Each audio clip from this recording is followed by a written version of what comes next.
My name is Emily, and I am 29 years old. 2 years ago, my father looked me in the eye and told me I was a financial suicide mission. That was the last time we spoke before my parents erased me from their lives. They didn't just stop calling, they skipped my graduation. They told our entire social circle in Seattle that I was mentally unstable and undergoing a private breakdown. They even called my husband David a downgrade, who would drag their precious family name through the Alaskan mud. For 730 days, I was a ghost to the people who raised me. Then yesterday, the silence broke in the most clinical way possible. A man in a charcoal wool suit stood on my porch in the middle of an Alaskan sub-zero wind. He didn't have a gift or an apology. He was a lawyer from Sterling and Associates, and he needed my signature on a document that would change everything. When I read what it said, I didn't cry.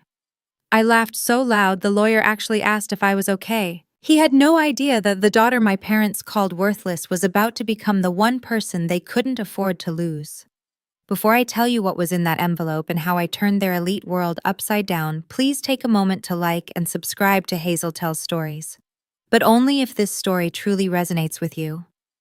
Also, I would love to know how old you are and where you are watching from. Drop your age and your local time in the comments.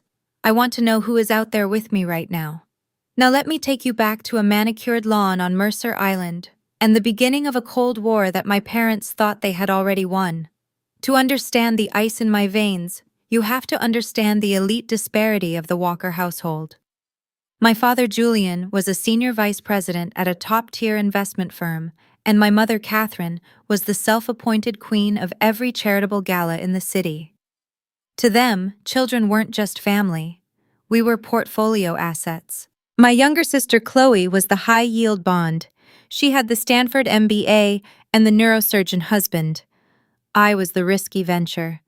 I chose forensic accounting and moved to Anchorage to work in public sector fraud. In my father's world, appearances were the only currency that never devalued, and because I didn't provide a social return on investment, I was treated like an overhead cost that needed to be cut. The tension at our dinner table wasn't about missing a curfew, it was about my refusal to be an accessory to their vanity. They hired $500 an hour tutors for Chloe, but told me that if I wanted to study numbers for the poor, I could find my own way. I learned very early that being the invisible one meant you stopped noticing the small ways they decided you didn't matter. It started with the smaller bedroom and ended with them pretending I didn't exist at all. The drama reached a fever pitch 3 years ago when I introduced them to David. David is a bush pilot who flies medical supplies to remote villages. He is steady, brave, and kind. But to Catherine, he was just a peasant with a pilot's license. The night we announced our engagement, Julian didn't offer a toast. He offered a warning. He told me I was choosing a life of mediocrity and that David was a downgrade who would ruin the family reputation. They refused to contribute a single cent to our wedding, fully expecting the financial hurdle to break us. When we married on a beautiful cliffside in Homer, Alaska, the 2 seats reserved for the parents of the bride were hauntingly empty. They didn't just stay home. They sent a group email to everyone they knew, stating that I was taking a sabbatical to deal with ongoing mental health struggles. They performed a social assassination to protect their pristine image, burying my reality under a landslide of concerned lies. For 2 years, I lived in that silence, building a life with David, while the Seattle elite whispered about my breakdown. We ate ramen on the floor of our fixer-upper, and I built my firm North Star Analytics from nothing. I became the woman who found truth in numbers when people like my father tried to hide them. I stopped shrinking to fit into his transactional world and started taking up the space I deserved. Now his lawyer is standing in my kitchen, waiting for a signature on a property he thinks is a rotting shack, completely unaware that I am the forensic accountant who just found the secret he has been hiding for a decade. To understand the ice in my veins, you have to look past the frozen tundra of Anchorage and back to the manicured lawns of Mercer Island.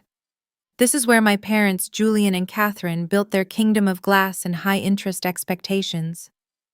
In the Walker household, we weren't just daughters, we were portfolio assets. My father was a senior vice president at one of the top investment firms in Seattle, a man who measured the success of a conversation by its net worth. My mother was the undisputed queen of the charitable Gala circuit, a woman who could navigate a seating chart like a minefield. They didn't just want us to succeed, they wanted us to yield a high social return. My younger sister Chloe was the high-yield bond of the family. She followed the script perfectly, securing a Stanford MBA and marrying a neurosurgeon who looked like he stepped out of a luxury watch advertisement. Chloe was the safe bet, the one who kept the family reputation pristine and profitable. I, however, was the risky venture. The conflict didn't start with a single explosion. It was a slow, steady accumulation of seismic shifts. It began when I turned down an internship at Julian's firm to work at a nonprofit focusing on consumer protection. At family dinners, Julian would look at my practical clothing and sigh as if I had committed a federal crime. He would often say it was a shame I lacked the vision to see my own potential. To him, vision meant looking for what you could exploit. To me, it meant seeing the structural failure in a system designed to crush those at the bottom. The elite disparity in our home was felt in every checkbook and every choice. They hired SAT tutors for Chloe that charged $500 an hour, yet when I asked for a specialized software license for my forensic accounting projects, Catherine simply told me that if I wanted to study numbers for the poor, I could find my own way. This wasn't just about money. It was about appearances, the only currency that never seemed to devalue in their world. They viewed my ambition as an overhead cost that needed to be cut. I learned early that if I didn't provide an immediate boost to their public standing, I was invisible. This realization didn't make me sad. It made me precise. While they were busy polishing Chloe's credentials, I was becoming a forensic accountant, learning to track the invisible threads of money that people like my father use to pull the strings of the world. I worked 3 jobs to pay for my certifications, often staying up until dawn in a cramped library while they were at the country club announcing Chloe's latest accolade. The divide deepened the day I told them I was moving to Alaska to work in public sector fraud. Julian didn't even look up from his financial terminal. He just asked how I planned to maintain the family name from a trailer in the woods. He didn't understand that I wasn't running away from the family business. I was learning how to dismantle the lies that built it. But the internal tension of our house was nothing compared to the storm that broke when David entered the picture. My parents were prepared for a daughter who was a disappointment, but they were not prepared for a daughter who was happy without their permission. David was a bush pilot, a man whose hands were stained with engine grease and whose eyes were always on the horizon. When I brought him to Mercer Island for the first time, Catherine didn't even offer him a seat. She stood in the foyer, clutching her designer handbag like a shield, and asked if he had a real job. David just smiled, the kind of steady, unbothered smile that drove my mother into a quiet fury, and said he flew medical supplies to people who actually needed them. That was the moment the quiet disapproval turned into active hostility. Julian began telling everyone that I was suffering from a psychological episode, claiming that my move to Alaska and my choice of partner were symptoms of a mental breakdown. They weren't trying to help me. They were trying to discredit me before my lifestyle could embarrass them. The social assassination was surgical. They stopped inviting me to holidays, then they stopped answering my calls altogether. By the time Chloe's engagement was announced in the Seattle Times, my name had been completely scrubbed from the family history. I was no longer the forensic accountant working for the state. I was the mentally unstable daughter who had disappeared into the wilderness. They thought by erasing me, they had protected their portfolio. They had no idea that while they were busy curating their perfect life, I was building a firm called North Star Analytics. I wasn't just counting beans in the cold. I was becoming the person the state called when they suspected a high-level executive was cooking the books. Now, standing in my kitchen 2 years later, I look at Marcus Thorne. He represents the firm my father used to dominate. He is here for a signature on a deed for a Talkeetna cabin that my grandfather Silas left to me. My parents always called it a rotting shack, a worthless piece of dirt that was beneath their notice. But as I look at the legal language in the document, My forensic training kicks in. Numbers don't lie, but lawyers often do. The quitclaim deed is phrased in a way that suggests a sense of urgency, a desperate need to clear the title. If the land is as worthless as they claim, why would Julian send a top-tier attorney 3,000 miles to get a signature in the middle of winter? I think back to the last time I saw my father. He told me I was a financial suicide mission. He said I would end up begging him for a scrap of my inheritance. And yet here is his representative offering me a $5,000 inconvenience fee to sign away my rights. It is a classic move from the Julian Walker playbook. Offer a small, immediate gain to distract from a massive long-term loss. He thinks I'm still the girl who needs his approval, the one who can be bought off with a pittance. He has no clue that I've spent the last 2 years auditing companies 10 times the size of his. I slide the document back across the table. I tell Marcus that I need to have my own counsel review the paperwork. The lawyer's eyes narrow, and he mentions that my parents are only trying to simplify my life considering my ongoing struggles. The mention of my supposed mental health is a calculated jab, a reminder that they still hold the narrative. But I don't flinch. I just tell him that David is landing in 20 minutes and we have a busy night ahead. The mention of my downgrade husband seems to irritate him, which only makes me smile. As Marcus Thorne leaves my porch, I pull out my laptop. I don't look at the cabin. I look at the state land registry and the recent permits issued for the Talkeetna district. What I find makes my heart race, but not with fear. It's the thrill of the hunt. A major energy consortium has just been granted a geothermal testing permit, and my grandfather's shack is sitting on the literal goldmine of thermal access. My father isn't trying to help Chloe build a wellness retreat. He is trying to steal a multi-million-dollar royalty stream from the daughter he disowned. The conflict has moved beyond hurt feelings and empty wedding chairs. This is fraud, and for a forensic accountant, fraud is the one thing I know how to solve better than anyone else. I realized then that the lawyer's knock wasn't an end to the silence. It was the first shot in a war Julian Walker isn't prepared to fight. Because in Alaska, the ice doesn't just freeze you. It preserves the truth until the right person comes along to dig it up. And I've never been better at digging. The escalating drama between my choices and their expectations reached a fever pitch 3 years ago when I introduced them to David. By then, the elite disparity in the Walker household was no longer a quiet undercurrent. It was a visible fault line. I was 26, working as a junior fraud investigator in Anchorage, while my sister Chloe was being celebrated in the Seattle Times for her engagement to a man whose family owned half of the private docks on Lake Washington. When I brought David home to Mercer Island for a rare family dinner, I knew I wasn't just bringing a boyfriend. I was bringing a reality they had spent my entire life trying to ignore. David walked into that marble foyer wearing a clean flannel shirt and work boots, smelling faintly of aviation fuel and the high-altitude air of the Brooks Range. He wasn't a partner at a white shoe law firm or a hedge fund manager with a vacation home in Aspen. He was a man who flew medical supplies to remote villages where the roads don't reach. To my mother, Catherine, David wasn't a hero or a professional. She looked at his calloused hands and his modest truck in the driveway and decided he was a peasant with a pilot's license. The dinner was a masterclass in passive-aggressive interrogation. Julian spent the entire meal asking David about his 5-year growth plan and his investment portfolio, treating a casual introduction like a high-stakes performance review.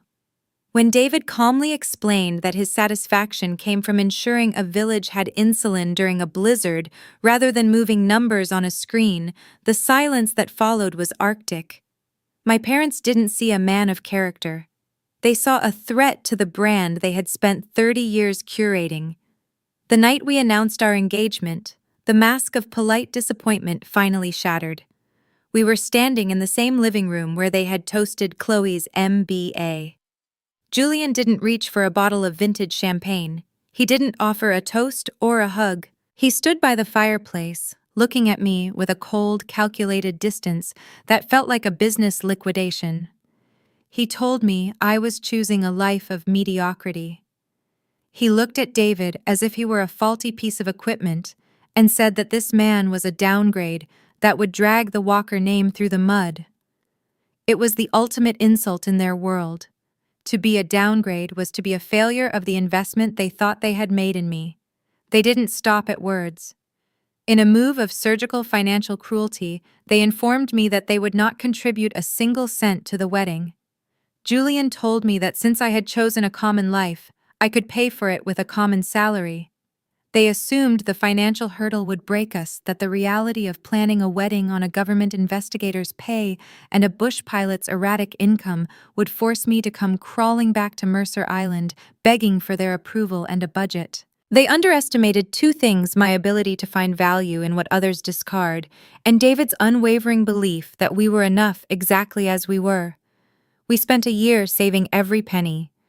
I took on extra freelance auditing jobs at night, and David flew double rotations in conditions that would make most pilots grounded. We didn't want a ballroom at the Four Seasons or a catered 5-course meal for 300 strangers. We wanted a beginning that felt as real as the life we were building. We married on a rugged, beautiful cliffside in Homer, Alaska, with the Kachemak Bay stretching out behind us like a promise. The air was crisp, the mountains were capped with early snow, and the small group of friends who stood with us were people who actually knew our hearts. But as I walked toward David, my eyes kept drifting to the front row. There, amidst the folding chairs and the wildflowers, the 2 seats reserved for the parents of the bride remained hauntingly empty. They didn't just skip the ceremony. They chose to act as if it were a tragedy they were too noble to witness. I had sent the invitations followed by a sincere letter asking them to just be there as my parents, not as critics. They never responded. Instead, on the morning of my wedding, while I was putting on a dress I'd found at a vintage shop, and David was checking the weather patterns for our flight out, my parents were busy executing a social assassination. They sent a BCC group email to their entire social circle, from the country club board to the heads of Chloe's alumni association. The message was draped in a thick, suffocating layer of performative concern. It stated that I was taking an indefinite sabbatical to deal with ongoing mental health struggles and was currently unable to receive visitors or engage in social obligations. They didn't tell people I was getting married. They told people I was having a breakdown. They buried my joy under a landslide of concerned lies to protect their pristine image. In their world, it was better to have a mentally unstable daughter hidden away in the wilderness than a daughter who had married a man they considered beneath them. They made me a ghost so they wouldn't have to explain the empty seat at their own table. I found out about the email 2 days later, sitting in a small cabin on our honeymoon, when a well-meaning cousin messaged me to ask what facility I had checked into. The fury I felt in that moment was unlike anything I had ever experienced. It wasn't just about the wedding. It was the realization that they would rather destroy my reputation than lose their own. They had used my life as a sacrifice at the altar of their vanity. That was the day I stopped being a daughter who was trying to be understood and became a woman who was done being seen through their lens. I blocked their numbers. I blocked Chloe's number. I deleted every social media account that tied me to that world. For 2 years, the silence was total. I poured that anger into my work, turning North Star Analytics into a firm that specialized in finding the very thing my father was best at: hiding the truth behind the polished surface. I lived in that silence until the knock on my door yesterday. 2 years of no contact, and they didn't send a letter of apology or a request for a meeting. They sent Marcus Thorne a man whose hourly rate could fund a village clinic for a month. Standing in my Anchorage kitchen, looking at the quitclaim deed for the Talkeetna cabin, I realized the social assassination wasn't enough for them. They didn't just want to erase me. They wanted to strip the last remaining piece of my grandfather's legacy from my hands. Marcus tells me my parents are worried about my stability and want to simplify my affairs by taking the burden of this rotting shack off my hands. He says Chloe needs it for a wellness project, a way to help the community. But as I look at the signature line, I see the pattern. It's the same one I've spent years tracking in corporate boardrooms. The urgency in the lawyer's eyes doesn't match the supposed worthlessness of the property. My father is trying to use the very lie he created, the lie that I am mentally unfit, to trick me into signing away an asset he now realizes is a gold mine. He thinks I'm still that girl on the cliffside looking at an empty chair and wishing for his shadow. He has no idea that the downgrade pilot he mocked is currently outside warming up a plane that I paid for, or that the forensic accountant he called a suicide mission has already found the geothermal permits he thought were secret. I look at Marcus Thorne, and I don't feel the old hurt. I feel the thrill of a hunter who just realized the prey thinks it's in charge. I'm going to the Gala in Seattle, not as a guest, but as the auditor who is about to show 200 of Julian Walker's closest friends exactly what happens when you try to liquidate a daughter who knows how to count. For 730 days, I was no one's daughter. That is the exact duration of the silence that followed my wedding on that Alaskan cliffside. The severance wasn't a slow drift. It was a clean, jagged break. After the group email went out to the Seattle elite claiming I was mentally unstable, my mother sent one final text that I kept as a digital monument to her true character. She wrote that when the cold finally broke my spirit and my pilot realized he couldn't afford me, I shouldn't bother looking back. She assumed that without the Walker safety net I would wither in the frost. She was wrong. I didn't spend those 2 years looking back at Mercer Island. I spent them looking at data. I realized that the silence from my biological family wasn't a void. It was a sanctuary. It was the first time in 29 years that I wasn't being measured against Chloe's high-yield success or my father's transactional expectations. In the quiet of Anchorage, I finally stopped shrinking. While the country club set in Seattle whispered about my supposed breakdown, David and I were building a fortress. We bought a drafty fixer-upper on the edge of the city, a place with peeling paint and a view of the Chugach Mountains that felt more like home than any mansion I'd ever occupied. We didn't have a designer budget or a team of contractors. We had each other and a shared sense of defiance. I remember the first winter when the furnace failed during a record-breaking cold snap. We huddled on the floor of the living room eating ramen by candlelight and laughing because we were finally free from the suffocating pressure of being a portfolio asset. David worked double shifts, flying through blinding whiteouts and turbulent storms to ensure I had the high-end servers and software licenses I needed to launch my firm. He didn't just provide a paycheck. He held the flashlight while I crawled through the dark corners of corporate greed. That was when North Star Analytics was born. I leaned into the skills my father had tried to dismiss as a hobby. I became the woman who saw patterns in the chaos. I realized that forensic accounting was a form of architecture. You look at the rubble of a company's finances, and you see exactly where the load-bearing walls were compromised. My firm quickly became the go-to resource for state investigations into embezzlement and procurement fraud. I was no longer the girl who was a risky venture. I was the expert who could dismantle a multi-million-dollar deception with a single spreadsheet. I was building a reputation that didn't rely on my father's name or my mother's Gala connections. I was becoming a titan in a world they didn't even know existed. The contrast between my reality and their narrative was stark. Every few months, a well-meaning acquaintance from my old life would send a screenshot of a social media post from Chloe or Catherine. They were always celebrating something. Chloe's new waterfront home, Catherine's latest charity achievement. In every photo they looked polished and perfect, the literal embodiment of the Walker brand. I noticed they never mentioned me. They had scrubbed my presence from their digital lives so thoroughly that to a stranger Chloe appeared to be an only child. They had erased me to maintain the lie of their perfect lineage. But while they were busy curating their image, I was busy curating evidence.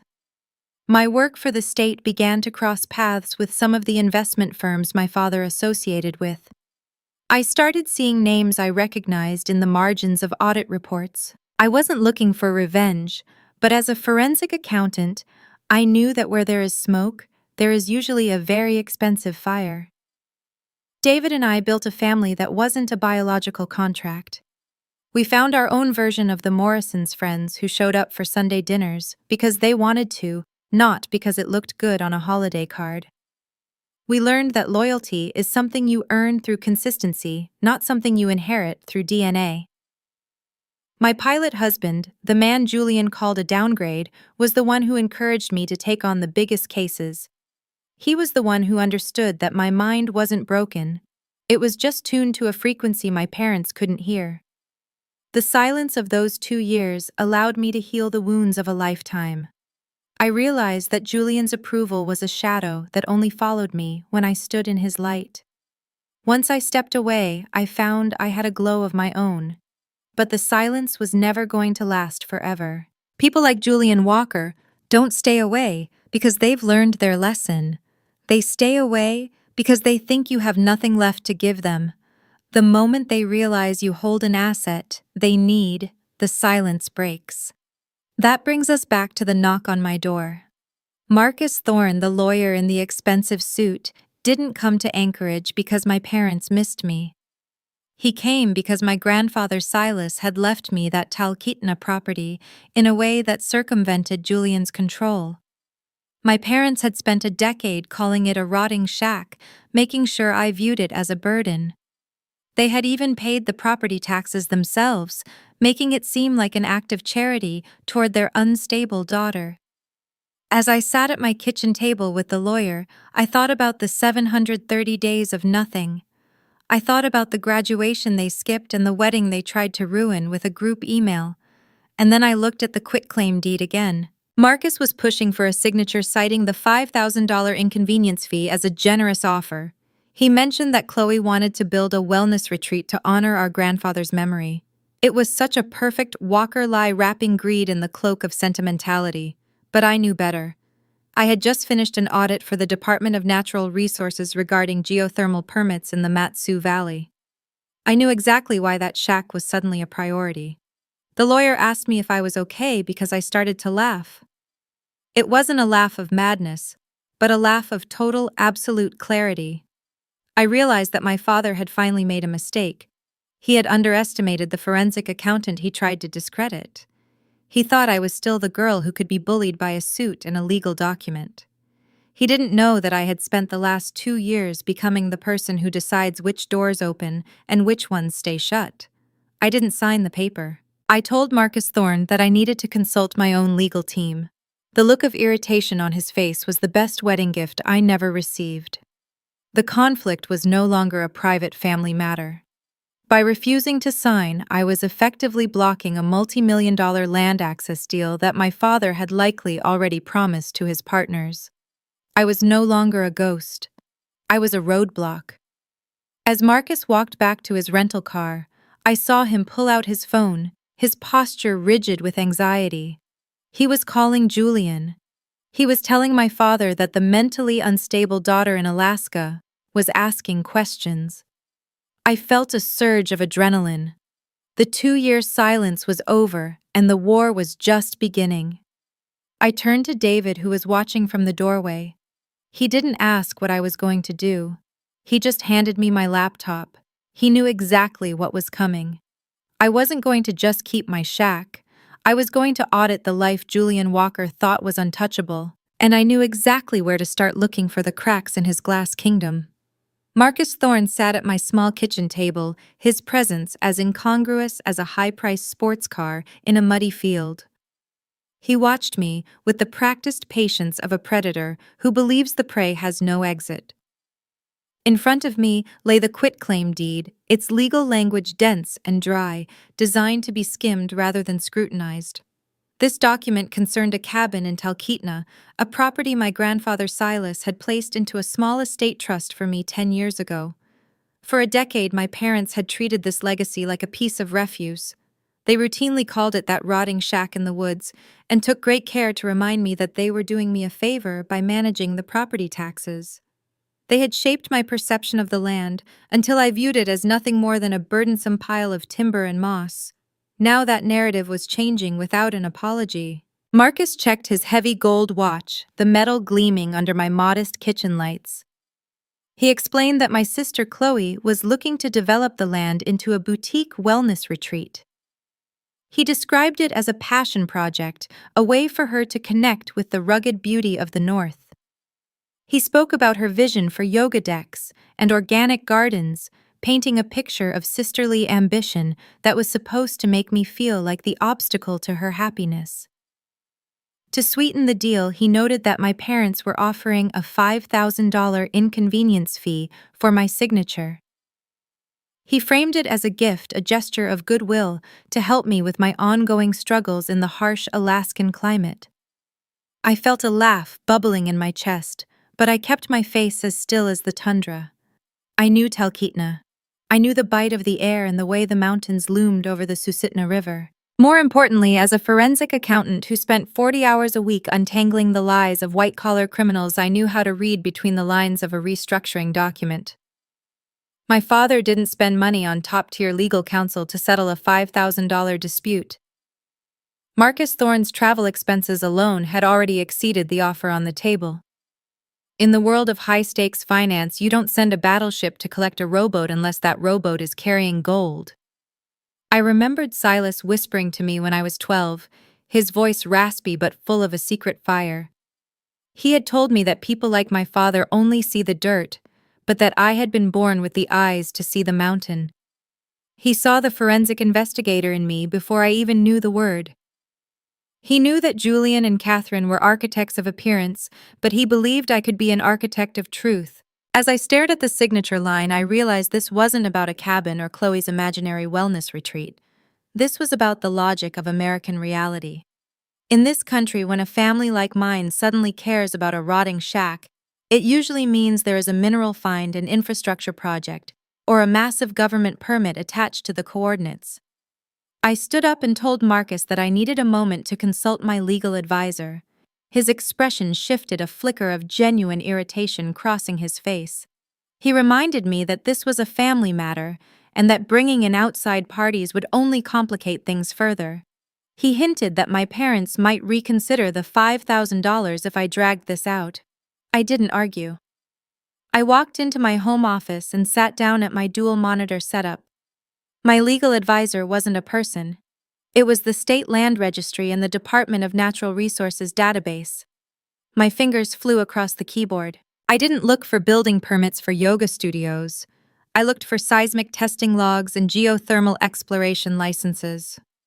I accessed the GIS mapping layers for the Talkeetna district, overlaying recent survey data with my grandfather's plot boundaries. What I saw on the screen made the air in the room feel electric. A major green energy consortium had just secured a preliminary permit for a geothermal testing site.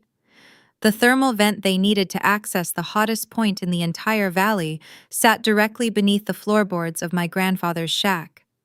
The cabin was the literal gateway to a multi-million-dollar royalty stream. I sat back in my chair, the blue light of the monitors reflecting in my eyes.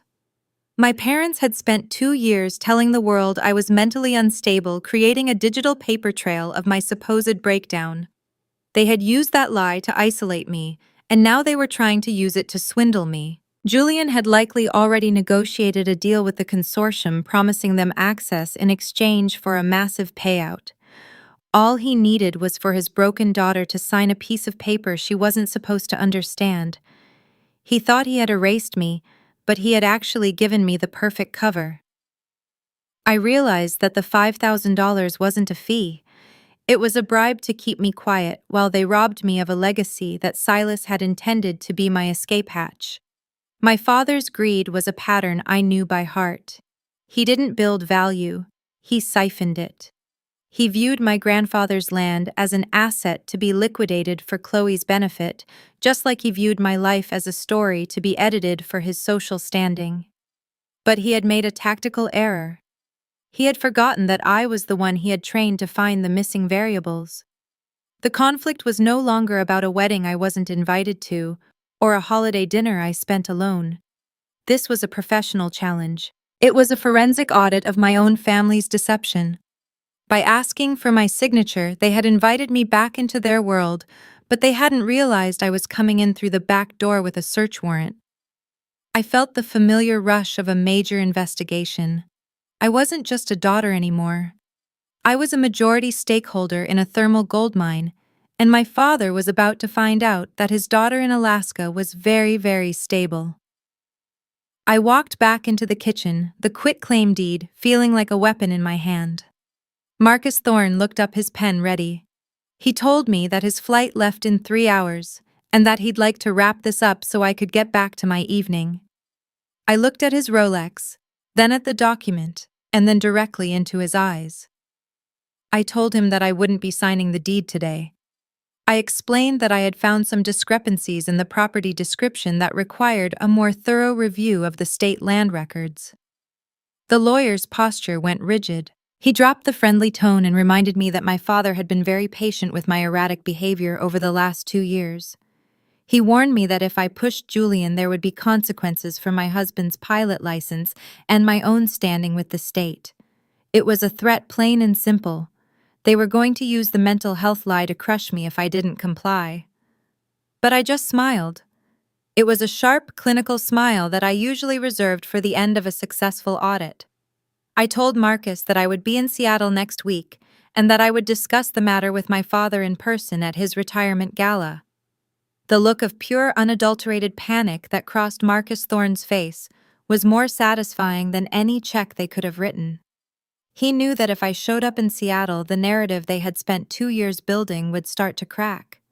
He tried to argue, but David walked through the back door, right then the cold air following him like a bodyguard. David didn't say a word. He just stood there, tall and steady, a man who flew through storms for a living. Marcus gathered his papers and practically ran for his rental car. As the taillights disappeared into the Alaskan dark, I turned to David. I told him what I had found on the registry. I told him that the rotting shack was actually the key to a geothermal empire. The silence of the last 2 years was over. We weren't just going to Seattle to say hello. We were going to perform a forensic accounting of Julian Walker's entire life in front of every person he ever tried to impress. But as I started packing my bag, my phone buzzed. It was an email from an encrypted address. The subject line read, Talkeetna Trust Management Fees. I opened it and felt a new chill. My father hadn't just been waiting for my signature. He had been spending money from a trust he didn't own for years. This wasn't just a swindle. It was a crime, and I was the only person who could prove it. The war had just escalated before I even left the house. Marcus Thorne sat in my kitchen, sipping a cup of David's strong black coffee, as if he were waiting for a minor clerical error to be corrected. He was composed, leaning back in his chair and checking his watch with the arrogance of a man who believed time only moved when he allowed it. I left him there and retreated into my office, the door clicking shut, with a finality that he probably mistook for hesitation. He thought I was in here hyperventilating, or perhaps looking for a pen. He had no idea that I was currently operating in my natural habitat. In forensic accounting, we have a saying that the most interesting stories are told in the margins of a ledger. I didn't go to the state land registry to look at my grandfather's cabin. I knew exactly what that shack looked like. I went to look at what was happening around it. My fingers flew across the keyboard, bypassing the public-facing property data and diving straight into the Department of Natural Resources Geological Survey records. As a senior consultant for state investigations, I had access to the high-level mapping layers that the general public wouldn't see for another 6 months. I pulled up the Matanuska-Susitna Valley geothermal heat maps, the screen filled with vibrant oranges and deep pulsating reds. I overlaid my grandfather's plot coordinates onto the heat signature. My heart did a slow, heavy thud against my ribs. The cabin wasn't just on a piece of dirt. It was sitting directly on top of the primary thermal vent for the entire Talkeetna corridor. This was the hottest, most accessible geothermal source in the region. Then I searched the recent permit filings. There it was. A major green energy consortium called TerraCore Power had been granted a preliminary exploration permit 3 weeks ago. I clicked through the secondary documents, the ones hidden behind administrative firewalls. TerraCore had designated a specific 10-acre radius as the essential access point for their multi-million-dollar infrastructure project. My grandfather's shack sat right at the center of that circle. The logic of American reality began to crystallize. This wasn't about Chloe starting a yoga retreat or a wellness center. This was a sophisticated swindle. The land use royalties alone for a geothermal project of this scale would be worth millions over the next 20 years. My parents hadn't sent Marcus Thorne 3,000 miles for a $5,000 inconvenience fee. They had sent him to steal a fortune from the daughter they had spent 2 years calling mentally unstable. The sheer calculated cruelty of it made the air in my office feel thin. I realized then that my mother's frequent talk about family first was nothing but a mask for a transactional guardianship. Julian and Catherine didn't see a daughter who had survived a storm. They saw a loophole that needed to be closed. They were trying to cut their losses by liquidating my inheritance to fuel Chloe's next high-yield social venture. Chloe would get the wellness retreat, the prestige, and the massive royalty checks, while I would get a $5,000 pittance and a reminder that I was too broken to manage my own affairs. I felt a surge of cold, clinical adrenaline. My father had spent 40 years at the top of an investment firm by being the smartest man in the room, but he had made a fatal error. He had forgotten that he was the one who taught me how to read a balance sheet. He had raised a daughter who found her worth in the truth of numbers, and then he had handed her the very evidence of his own fraud. I took a screenshot of the TerraCore permit and the geological heat map. I saved the documents to a secure server and BCC'd my personal attorney in Seattle. The conflict had officially moved from emotional neglect to attempted financial fraud. This wasn't a family spat anymore. This was a criminal investigation in the making. I could almost hear the structural failure of the Walker reputation starting to crack. I stood up and smoothed my sweater, taking a long breath to steady my pulse. I needed to go back out there and play the role they had assigned me for just a few more minutes. I needed Marcus to go back to Seattle and tell Julian that I was hesitant but nearly broken. The longer they believed I was the weak, unstable daughter, the more time I had to build the case that would dismantle their glass kingdom. When I walked back into the kitchen, Marcus looked up, his eyebrows raised in a mocking expression of concern. He asked if I had managed to reach someone who could explain the simple document to me. I didn't flinch. I told him that I found some discrepancies in the tax history that I needed to verify with the borough office. I said I would need a few days to look over the fine print. Thorne's jaw tightened. He mentioned that the offer was time-sensitive and that my parents might not be so generous if the deal fell through because of my paranoia. He even had the nerve to suggest that David might find the $5,000 very useful for his struggling aviation business. It was a low blow even for a Mercer Island lawyer. He was trying to use my husband as leverage, assuming we were desperate for a handout. I leaned against the counter looking at the quitclaim deed as if it were a piece of trash I was considering throwing away. I told Marcus that David was doing just fine, and that I would bring the signed document to Seattle myself next week. I mentioned that I was planning to attend my father's retirement gala. The silence that followed was heavy with Thorne's confusion. He had been told I was a recluse, a woman who couldn't handle the pressure of a public setting. The idea of me showing up at a gala with 200 of Julian's peers was clearly not in the script he had been given. He tried to tell me that it might be too much for me, that the noise in the crowd could trigger another episode. I just smiled. It was the same smile I used when I found a hidden offshore account during a state audit. I told him that I thought the fresh air of Seattle would do me good, and that I was looking forward to seeing the whole family. I thanked him for the coffee chat and opened the front door. The sub-zero wind rushed in, making the lawyer shiver in his expensive wool coat. As he walked down the steps, Marcus pulled his phone out of his pocket with an urgency that told me the war had already escalated. He was going to call Julian. He was going to tell him that I was asking about the land registry and that I was coming to the gala. I watched his rental car pull away, the red taillights disappearing into the Alaskan dark. I turned to find David standing behind me. He had been listening from the hallway, his face a mask of quiet fury. He asked if I was really going back there. I looked at the laptop on my desk, glowing with the evidence of my grandfather's thermal gold mine and my father's embezzlement. I told David that I wasn't going back as a daughter, I was going back as a creditor. But as I began to plan the logistics of our trip, a new notification popped up on my private email. It was an automated alert from a software I had set up to monitor Julian's secondary accounts months ago. Someone was moving a significant amount of money out of Chloe's trust fund, the one Julian supposedly protected.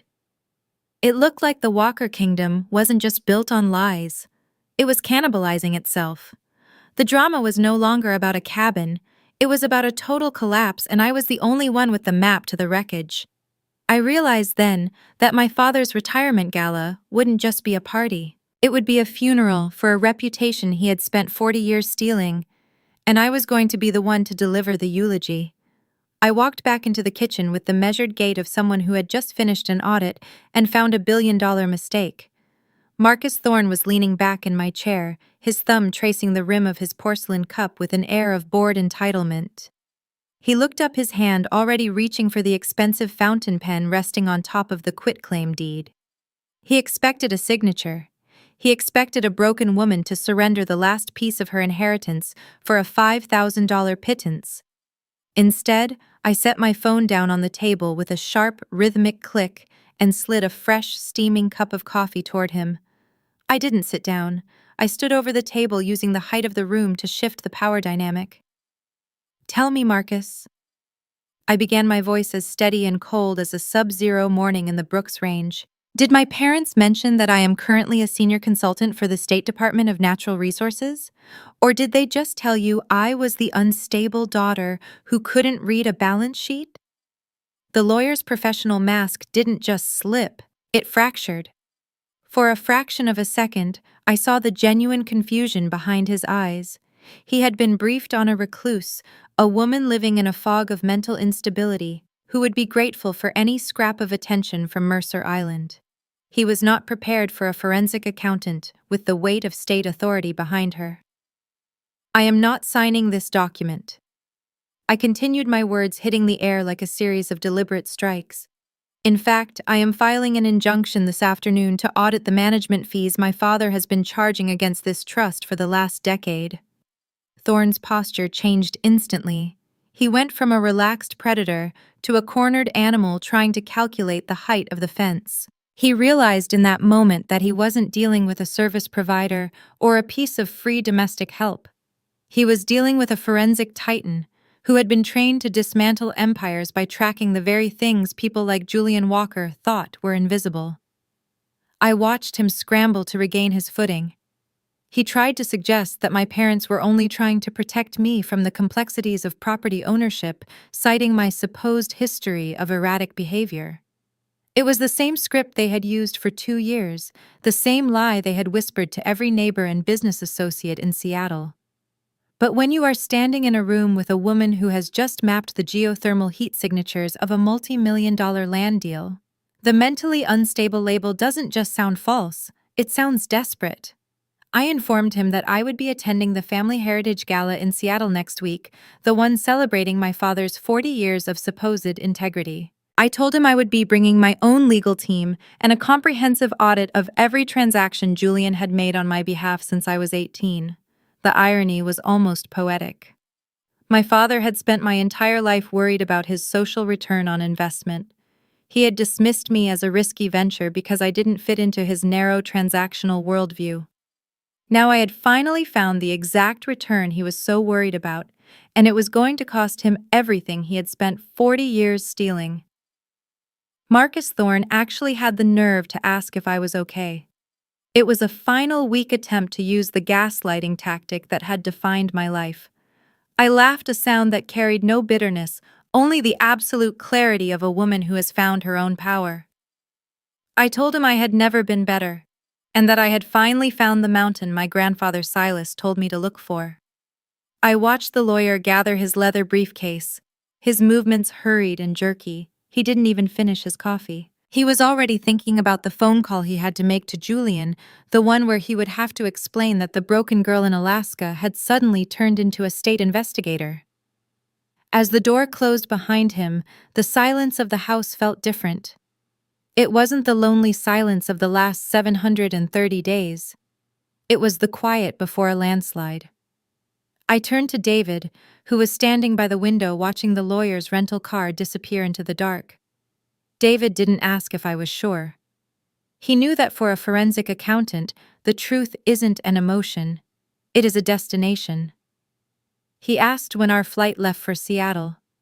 I told him we were leaving Tuesday. We weren't going back as the daughter who failed or the downgrade husband.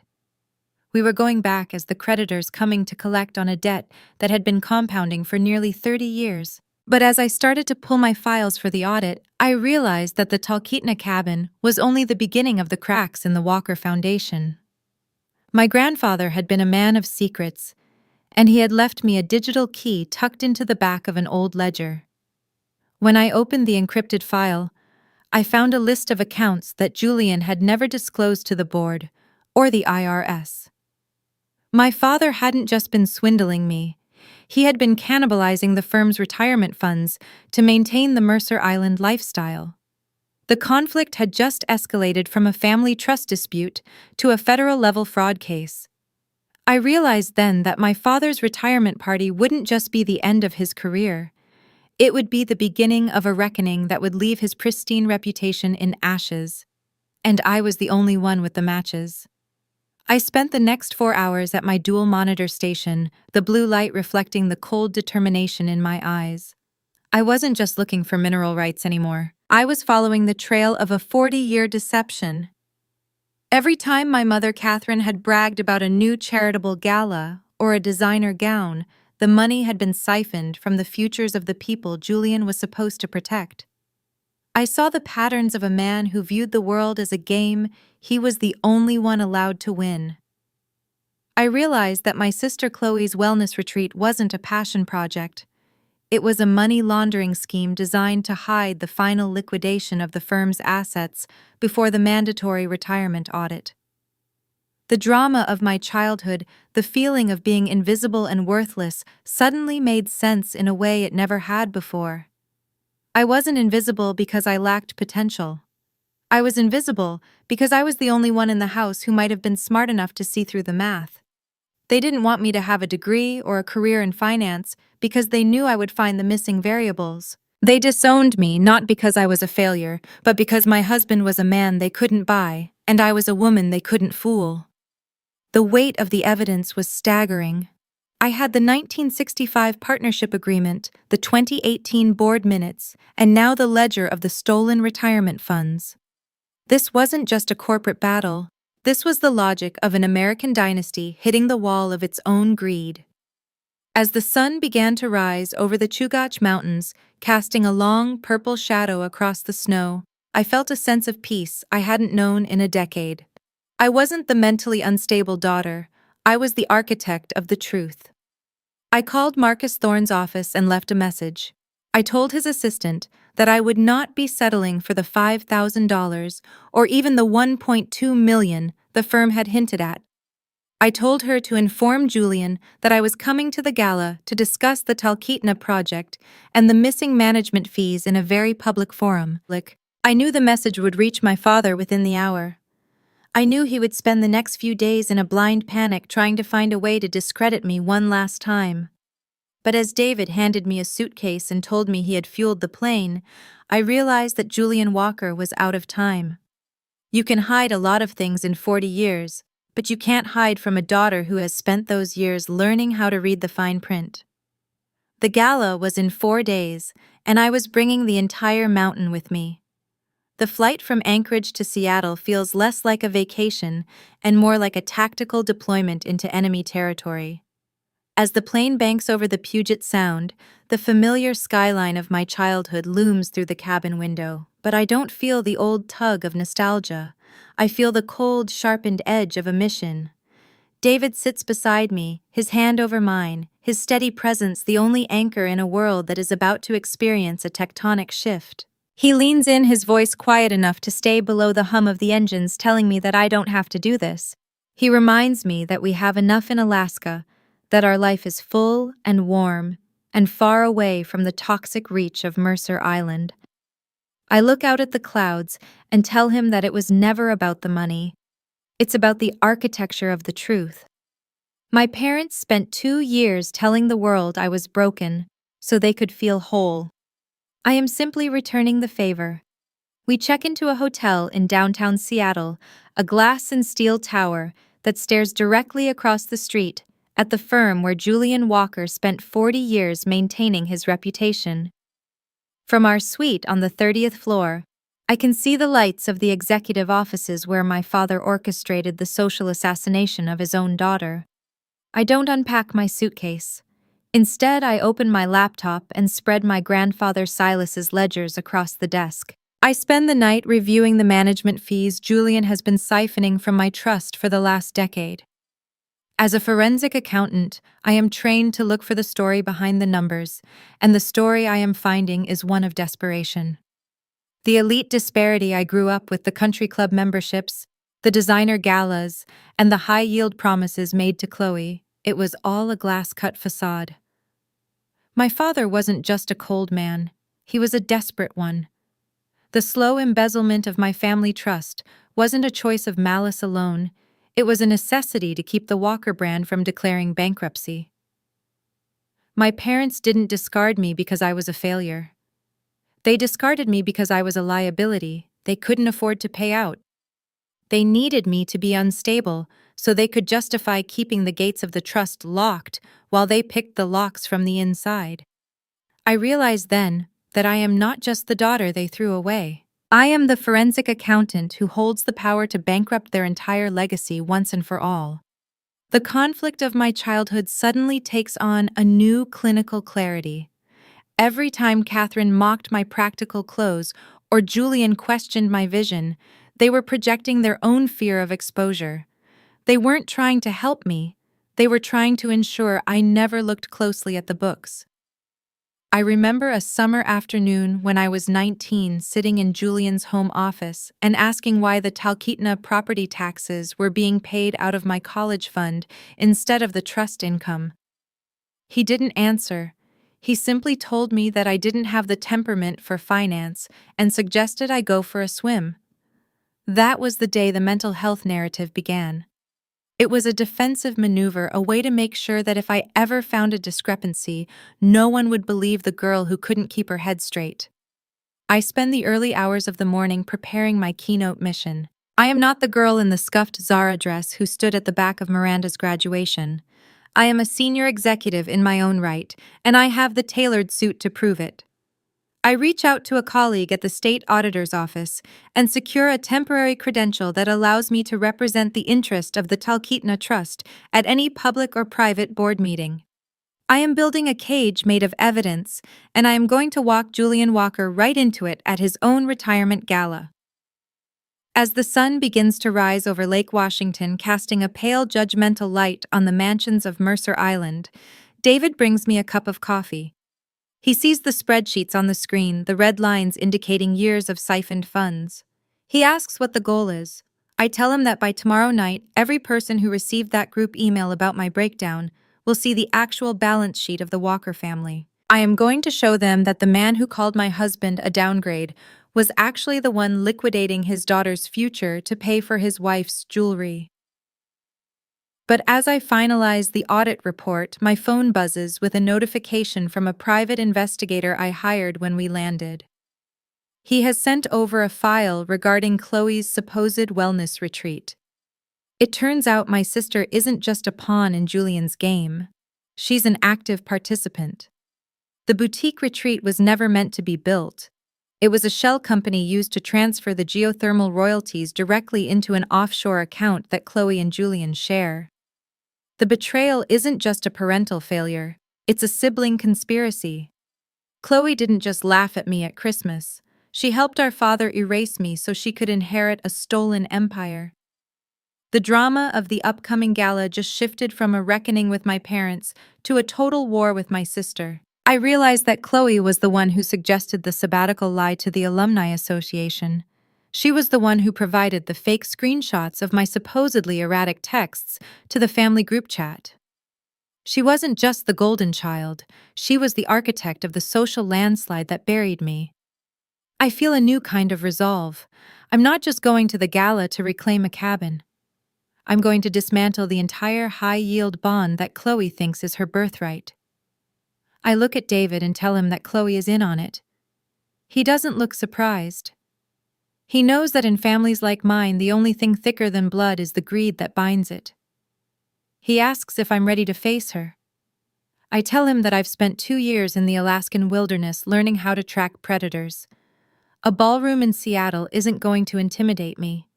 I have the receipts, I have the law, and I have the truth. As I close my laptop, I see the invitation to the gala on the nightstand. It's embossed in gold, a testament to 40 years of integrity. I can't wait to show them what that integrity actually looks like on paper. The lion's den is open, and I'm walking in with a search warrant. The next conflict is already brewing in the lobby. As David and I walk out to grab a quick breakfast, we run into Chloe's husband, the neurosurgeon. He looks at me as if I'm a ghost that has overstayed its welcome. He doesn't say hello. He asks if I've taken my medication today. The gaslighting hasn't stopped. It's just moved to the front lines. I look at him, a man who spends his days repairing brains but can't see the structural rot in his own family, and I realize that the gala isn't just going to be a party. It's going to be an intervention that no one survives. I don't respond to his insult. I just smile and tell him I'll see him at the podium. The look of confusion on his face is the first brick in the wall I'm building around their lies. I'm not the girl they can dismiss anymore. I'm the creditor who is here to foreclose on their reputation. The Seattle Grand Ballroom is a vast sea of shimmering silk and heavy credentialist posturing. 300 guests, including the city's most influential power brokers and real estate moguls, have gathered to celebrate Julian Walker's 4 decades of integrity. The air is thick with the scent of expensive lilies and the hollow ring of social climbing. My mother Catherine is in her absolute element, gliding through the crowd and accepting reputation-based praise as if it were a divine right. She is wearing a gown that cost more than my first 2 years of college tuition, a vibrant emerald silk that matches the jealousy she spent a lifetime projecting onto me. Every diamond around her neck is a testament to the Walker brand, a brand built on the exclusion of anything that didn't provide a high enough return. David and I enter through the main doors, not the service entrance. I am not the ghost they tried to bury in Alaska, and I am certainly not the unstable daughter they whispered about in their BCC group emails. I am wearing a tailored black suit that screams senior executive, my hair pulled back with a precision that mirrors my audit reports. David stands beside me, his presence steady and grounded, a stark contrast to the jittery champagne-fueled vanity of the room. We don't cause an immediate scene, but a ripple of recognition starts at the back of the ballroom and spreads like a slow-moving tide toward the stage. I see the heads turn, the hushed whispers behind gloved hands, the confusion, as the daughter who supposedly had a mental breakdown walks into the light with the posture of a titan. Catherine sees me first. Her practiced, benevolent smile doesn't just fade, it cuts like glass. She rushes over, her movements frantic as she tries to intercept us before we can reach the inner circle of investors. Her voice is a weaponized vulnerability whisper, that sharp, high-pitched tone she uses when she wants to sound like a victim while delivering a threat. She asks what I am doing here, telling me that this is Julian's night and that I shouldn't be seen like this. She says people will ask questions, her eyes darting around the room to see who is watching. She assumes I am here to beg for a place at the table or to cause a scene because I am unstable. She thinks I am a wildfire she can still contain with a few harsh words and a motherly frown. I simply smile, a calm clinical expression that I've used to dismantle corporate boards from Juneau to Seattle. I take a flute of champagne from a passing waiter and hand it to her. I tell her I'm not here for a scene, Catherine. I'm here for a vote of confidence. I watch her hand tremble as she takes the glass, the liquid sloshing against the crystal. I tell her I think it's time the guests heard the keynote speech I've prepared for my father. The look of pure, unadulterated terror that crosses her face is more satisfying than any inheritance check. She knows that when a forensic accountant prepares a speech, it isn't filled with anecdotes about childhood camping trips. It's filled with receipts. As Catherine stands frozen, Julian takes the stage. He looks exactly like the man the city wants him to be, silver-haired, distinguished, and radiating the kind of confidence that only comes from decades of getting away with it. He adjusts the microphone, looking out at the sea of donors and partners who have funded his lifestyle. He begins to speak about legacy, about the importance of family, and about the hard work it takes to maintain a name like Walker. It is a masterclass in irony. He speaks as if he hadn't spent the last 10 years siphoning funds from his own daughter's trust to pay for the very ballroom he is standing in. He speaks as if he hadn't tried to liquidate a thermal gold mine in Talkeetna behind my back. I start to move toward the front of the room. David stays a few paces behind his eyes, scanning the crowd, watching for the security guards Julian inevitably alerted the moment Thorne called him from Anchorage. I see my sister Chloe sitting in the front row, her husband, the neurosurgeon, beside her. Chloe is wearing a dress that matches our mother's in both price and pretension. She sees me and her jaw goes tight. She leans over to whisper to Julian as he pauses for applause, her finger pointing directly at me. I see my father's gaze snap to mine. The silver-tongued mogul falters for a half-second, his voice cracking mid-sentence. He tries to recover, moving quickly to his closing remarks, desperate to get off the stage before I can reach the stairs. But I am faster. I reach the edge of the stage just as Julian is thanking the board for their 40 years of support. The MC, a man who has played golf with my father for 20 years, looks confused as I step onto the platform. Julian tries to block the microphone, his hand gripping the podium so hard his knuckles are white. He tells me to get down, his voice a low, vibrating hiss. He says I'm making a mistake and that I'm embarrassing the family. I don't respond with anger. I don't yell. I simply look at him with the same professional detachment I used when I found his hidden offshore accounts. I tell him that the mistake was thinking I couldn't count. I tap the microphone, the sound echoing through the vast space. The room goes silent, that heavy, expectant hush that only happens when a high society disaster is about to unfold. I see the board members leaning forward. I see the investors glancing at each other. I see my mother at the back of the room, her hand over her mouth, her world finally hitting the wall of her own deception. I look at the 300 guests and I don't see my parents' friends. I see a room full of people who are about to witness a forensic audit of the Walker legacy. Julian tries to signal the tech booth to cut my mic, but David is already there. My husband, the man they called a downgrade, is currently standing over the sound technician with the quiet authority of a pilot who knows how to handle a hijack. The mic stays hot. I pull a flash drive from my pocket and slide it into the podium's laptop, the one Julian used for his celebratory slideshow. I don't show pictures of our house on Mercer Island. I show the heat maps of Talkeetna. I show the bank transfers from my trust to Julian's personal equity fund. I show the 1965 partnership agreement that Silas left for me. The escalating drama of the last 30 years has led to this exact moment. The invisibility, the labels of instability, the skipped wedding, it was all a defensive structure designed to protect the man standing beside me. But as I look at the screen and then back at the audience, I realize that the conflict is no longer about the cabin or the money. It's about the fact that Julian Walker's integrity is a zero-balance account. I am about to show them exactly where the missing millions went. I see Chloe stand up, her face a mask of fury, ready to rush the stage. But before she can move, the board chairman, a man Julian thought was his closest ally, stands up in the second row. He isn't looking at my father. He is looking at the screen, his eyes wide as he realizes his own firm's retirement funds are listed in the red on my spreadsheet. The war hasn't just entered the ballroom, it's just turned into a federal investigation, and Julian Walker has nowhere left to hide. The master of ceremonies stepped to the side, his smile fixed and puzzled as I moved toward the center of the stage. Julian remained frozen behind the podium, his hands gripping the mahogany edges so tightly that the wood seemed to groan under the pressure. I didn't wait for an introduction or a permission slip that was never going to come. I walked with the measured rhythmic steps of a woman who had spent a decade auditing empires and finding the cracks in their foundations.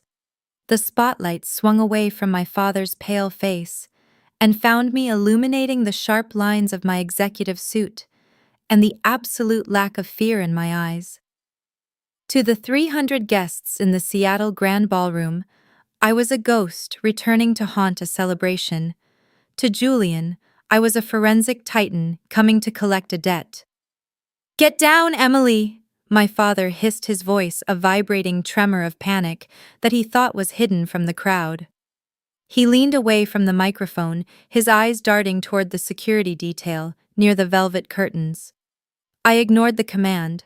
I reached out and adjusted the microphone, the metallic screech of the stand echoing through the silent hall.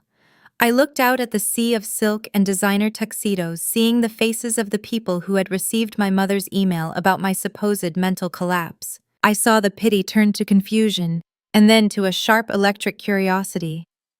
The fluorescent hush of a high society scandal began to settle over the room, thick enough to taste. "Good evening." I began, my voice amplified and steady, carrying the cool authority of the Alaskan wilderness back into this room of polished lies.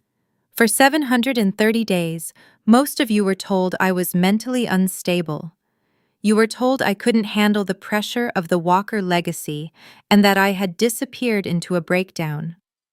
My mother, Catherine, was very thorough in her concern. She made sure that my wedding was framed as a tragedy and my career as a fantasy. But numbers don't have feelings, and they certainly don't have breakdowns. I didn't come here to ask for a place at this table. I came here to audit it." I pulled the original disinheritance letter from my portfolio, the one Catherine had sent with such surgical coldness 2 years ago. I held it up, the white paper catching the glare of the spotlight. I didn't yell. I didn't cry. I recited the facts with the clinical precision of a senior consultant. I told them about the night I was told I was a financial suicide mission. I told them about the husband they called a downgrade, the bush pilot who flew medical supplies through storms, while they were busy siphoning funds from my grandfather's trust. I watched Catherine at the back of the room, her hand pressed against her mouth, her vibrant emerald gown now looking like a shroud for her reputation. The conflict in the room shifted from awkwardness to a heavy legalistic tension. I opened my laptop and projected the forensic audit of the Talkeetna Trust onto the massive screens behind us. The guests gasped as the data replaced the celebratory slideshow. I showed them the thermal heat maps of the property they had called a rotting shack. I showed the geothermal permits that my father had tried to steal by tricking his mentally unstable daughter into signing a quitclaim deed. I explained that the boutique wellness retreat Chloe wanted to build was actually a shell company designed to funnel mineral royalties into an offshore account. This wasn't about family drama anymore. It was about a premeditated attempt to defraud a beneficiary. My father tried to speak to reclaim the narrative, but the board chairman was already standing up. "The logic of American society is simple. You can be a cold parent, but you cannot be a bad investment." The investors in the room didn't care about my hurt feelings, but they cared deeply about the fact that Julian Walker was using trust management fees to hide his firm's declining liquidity. I was performing a public erasure of the Walker brand, showing that the 4 decades of integrity they were celebrating was actually a decade of desperate embezzlement. I wasn't seeking reconciliation or a hug. I was seeking the truth, and the truth was that the man at the podium was a defendant, not a mogul.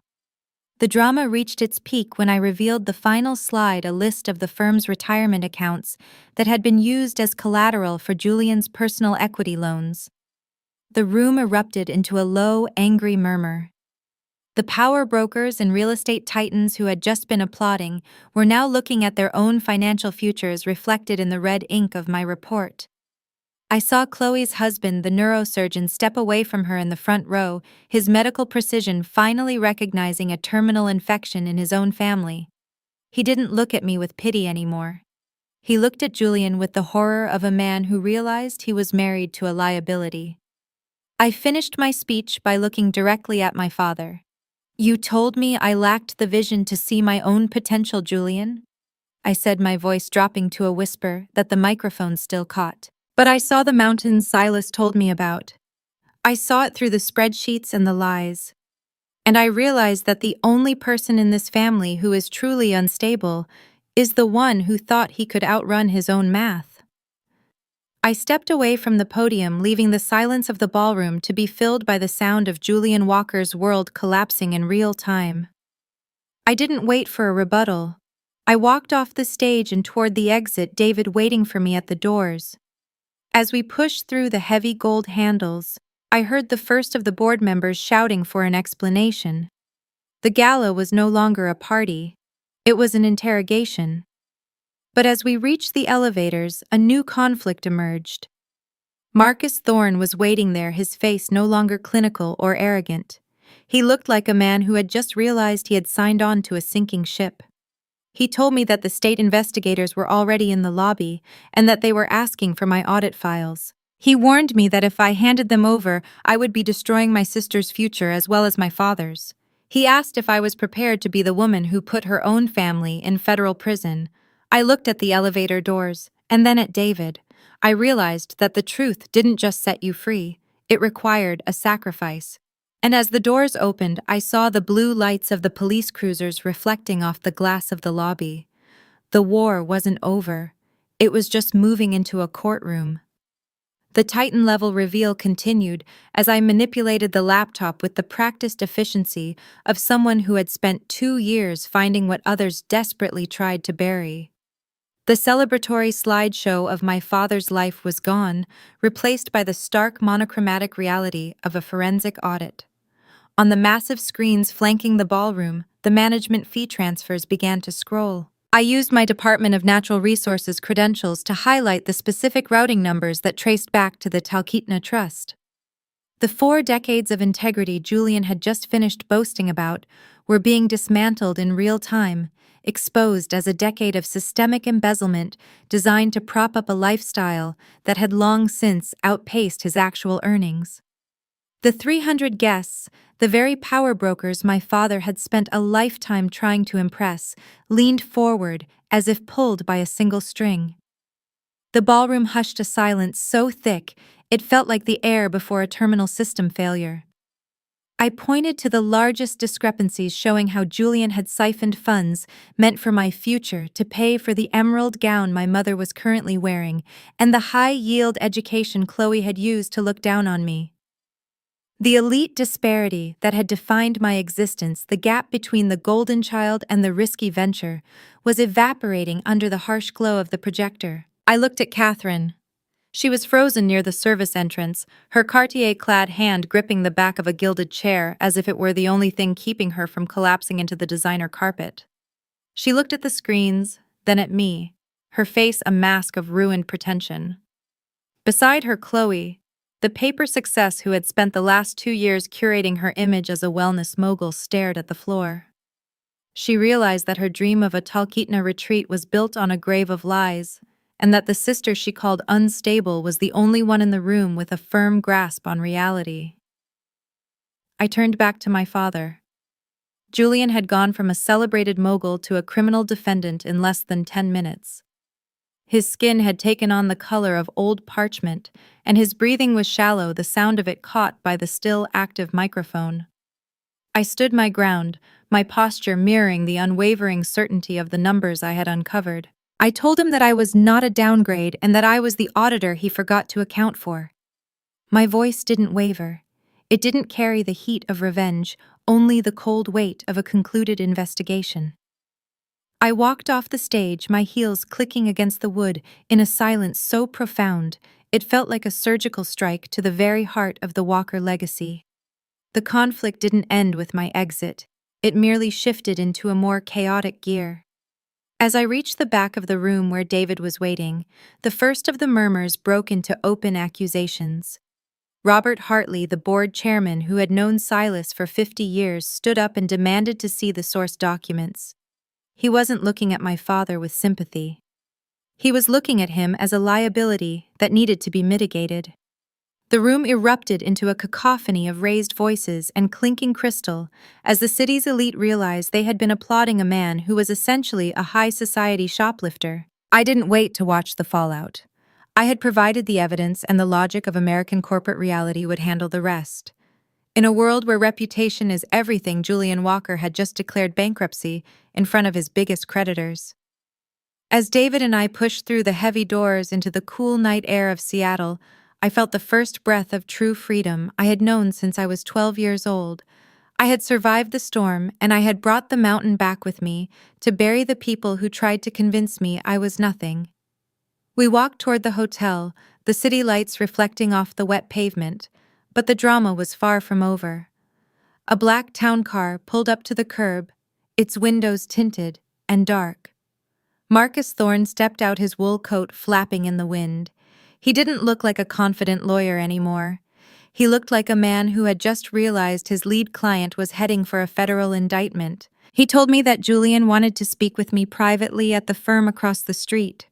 He said my father was willing to sign over everything, the Mercer Island house, the accounts, Chloe's trust, if I would just agree to tell the state investigators that the audit was a misunderstanding caused by a clerical error. It was a final, desperate attempt to buy the truth. They were offering me the very kingdom they had used to mock me, as long as I would help them maintain the lie. I looked at David, then back at Marcus. I realized that the conflict had reached its final, most dangerous stage. My father wasn't just fighting for his name anymore. He was fighting for his freedom, and he thought I was still the daughter who could be bought with a piece of the pie. I told Marcus that I don't negotiate with people who are currently under audit. I told him that the only person Julian should be talking to is a public defender. The lawyer's face went pale. He warned me that if I went through with the state deposition tomorrow morning, there would be no turning back. He said I would be the one responsible for my mother's homelessness and my sister's professional ruin. It was the ultimate guilt trip, the final brick in the wall of parentification they had built around me. They wanted me to be the one to save them from the consequences of their own choices. But I had spent 2 years in Alaska learning that you cannot save people from a storm they invited into their own house. I told Marcus that I wasn't the one who embezzled the funds or lied to the board. I was just the one who counted the cost. I turned and walked into the hotel, David's hand steady on the small of my back. As the elevator ascended, I saw the blue and red lights of the first police cruisers arriving at the ballroom across the street. The gala was over, and the interrogation had begun. I realized then that the surprising ending wasn't going to be a check or a house. It was going to be the absolute clarity of seeing the Walker name removed from the building across the street. I was finally ready to stop being a daughter and start being a witness. But as we entered our suite, I saw a folder slid under the door. It was an old, weathered envelope addressed to me in my grandfather's handwriting.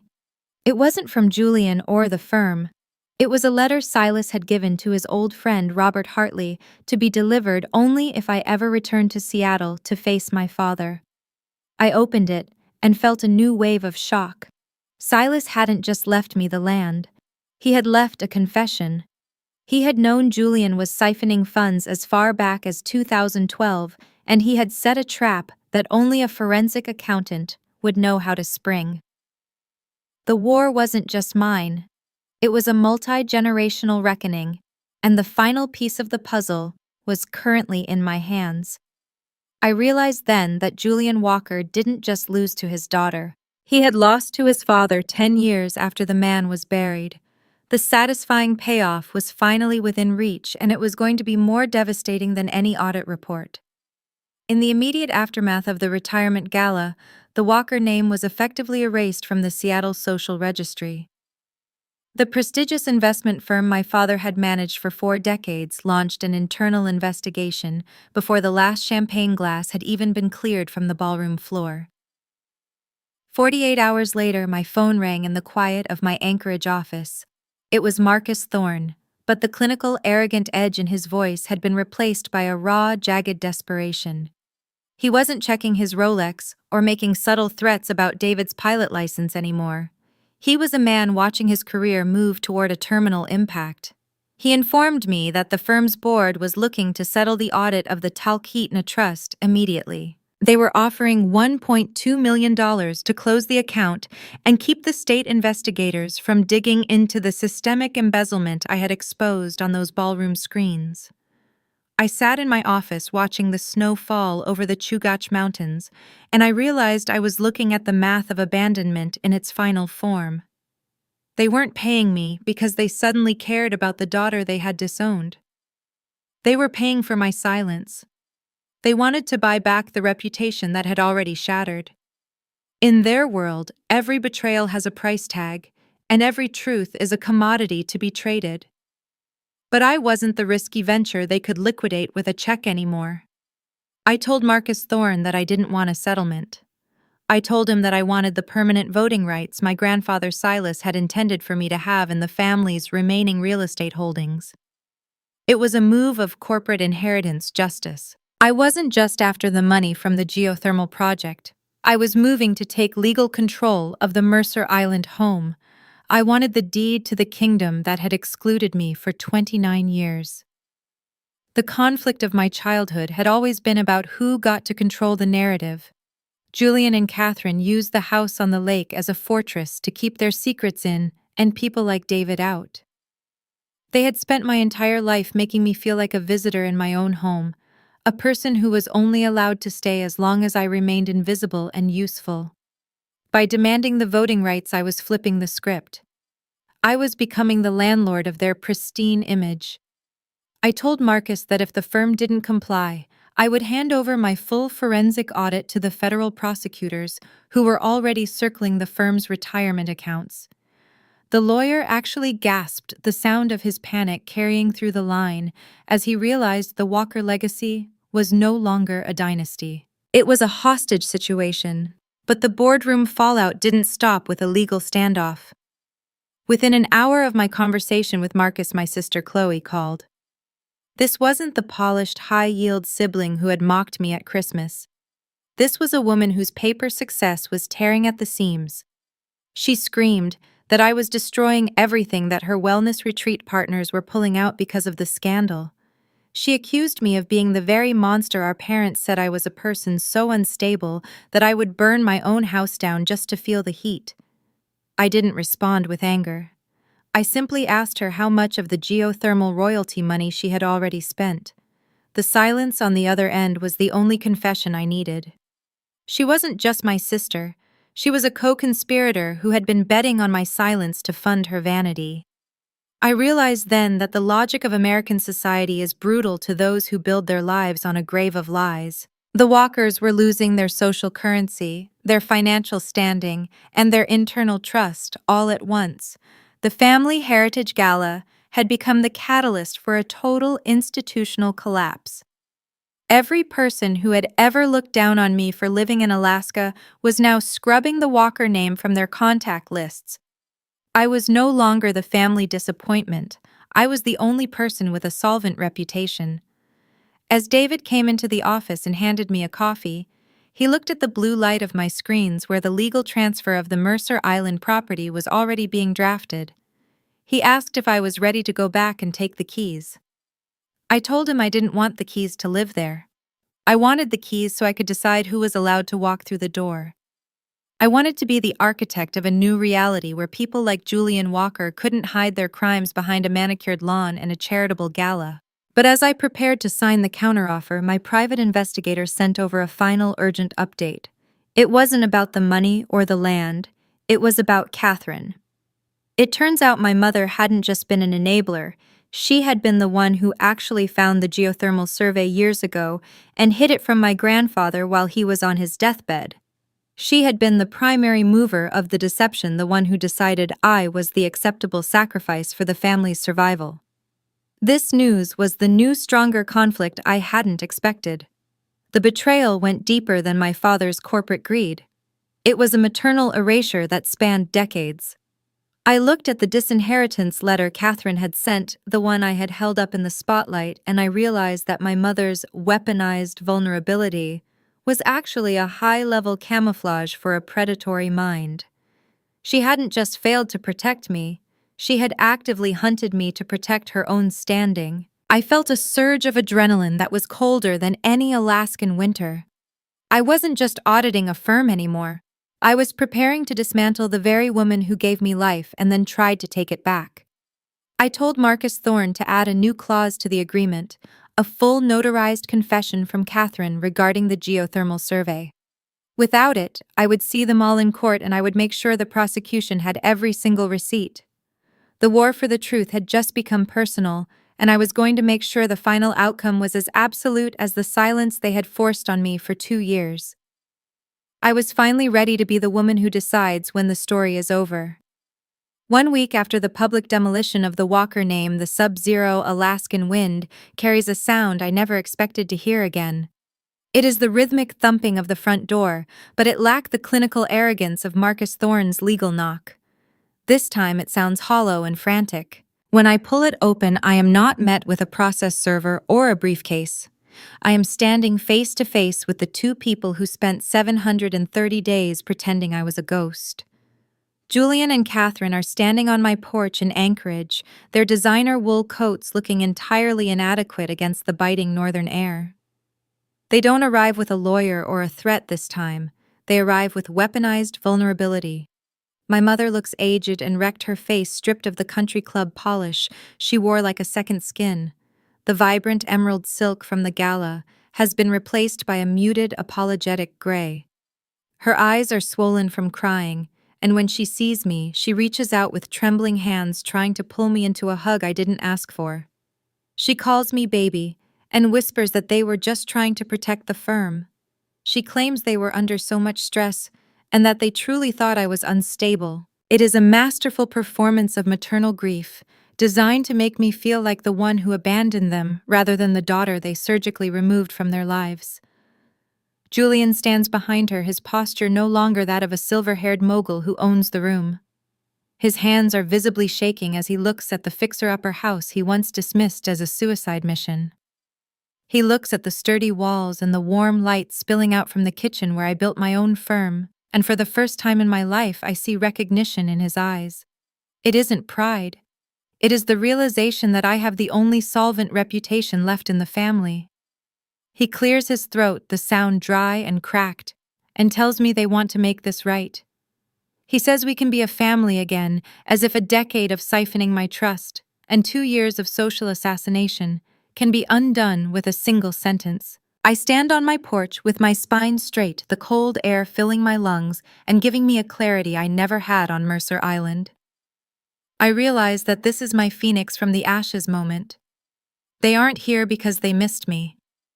They are here because their reputation-based world has collapsed under the weight of my forensic audit. They are facing federal investigations, social exile, and the total liquidation of their assets. They have realized that the daughter they called a risky venture is now the only asset they have left. They are looking for a sanctuary in the very wilderness they hoped would break my spirit. The memories of the last 2 years flash through my mind like a slide deck of betrayals. I remember the group email Catherine sent to our entire social circle, labeling me as mentally unfit to protect her own standing.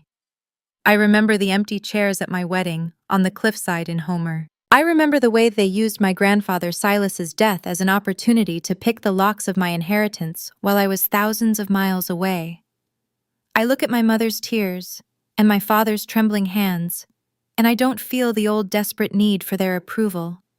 I feel the absolute detachment of an auditor who has finished the report. Forgiveness is for my peace. I tell them, my voice carrying over the wind, with a clinical edge that stops Catherine's weeping mid-sob. But reconciliation is a luxury you haven't earned. The silence that follows is more profound than the 2 years of no contact. I am not the girl who begged them to listen for 5 days from 3,000 miles away. I am a woman who built a whole life without them, a life anchored by a man they called a downgrade, and a career they called worthless. I tell them that they don't get to erase me, and then demand a seat at my table just because the weather turned cold. Catherine's eyes widen, and for a moment the mask of the grieving mother slips, revealing the predatory mind beneath. She starts to argue, mentioning how much they sacrificed to give me the Walker name, but I hold up my hand, stopping her. I remind her that the only thing she sacrificed was my reputation to hide her own greed. I tell her that I know she was the one who found the geothermal survey years ago and hid it from Silas while he was dying. The weaponized vulnerability evaporates instantly, replaced by a sharp, calculating fear. She realizes that I don't just have the spreadsheets, I have the history. Julian steps forward, trying to use his fatherly authority one last time. He tells me that family is a contract that cannot be broken. I look him directly in the eye and tell him that he was the one who breached the contract the moment he started spending money that wasn't his. I tell him that if they want to avoid the full weight of the federal investigation, they will do exactly what I say. I am not negotiating a peace treaty. I am dictating terms of surrender. They have spent 30 years treating me like a service provider, and now I am the one deciding if they still have a job. I inform them that David is landing in 20 minutes and that he will be the one to escort them to the small guest house we recently finished. They will stay there tonight, but they will not set foot in the main house. I tell them that tomorrow morning they will meet with my legal team to sign over the permanent voting rights to the Mercer Island property and provide a notarized confession regarding the geothermal fraud. If they refuse, I will walk across the street to the federal building and hand over the encrypted ledgers I found in Silas's desk. The drama has reached a point where the traditional family hierarchy is dead. My parents are standing in the snow waiting for my permission to exist in my world. I see the realization sink into Julian's face, the understanding that he has lost his daughter and his empire in the same breath. He nods a small, devastated movement that carries the weight of a final verdict. He takes Catherine's arm and leads her toward the guest house, their footsteps heavy and slow in the fresh powder. As I turn to go back inside, the warmth of my home hitting my face, like a promise kept, I see a dark SUV pull into the far end of the driveway. It is Marcus Thorne, and he isn't alone. I see two men in dark suits stepping out of the vehicle carrying official-looking cases. This isn't a family meeting anymore. The state investigators have followed my parents to Anchorage, and they aren't here for a signature. They are here for an arrest. I realize that even if I wanted to offer my parents a sanctuary, the law I used to find the truth is about to take that choice away from me. The conflict has moved beyond my porch and into a reality where the Walker name is no longer an asset or a liability, it is evidence. I close the door and lock it, listening to the sirens in the distance, finally understanding that real endings don't need a hug. They just need the truth to be final. The front door creaked open behind me, and David stepped out onto the porch. He was dressed for his shift, his pilot's uniform crisp and dark against the white expanse of the Alaskan snow. He looked steady, immovable, the kind of man who navigates by the stars while others are blinded by the clouds. Julian looked up at the man he had once called a downgrade, the man he had deemed a peasant with a pilot's license.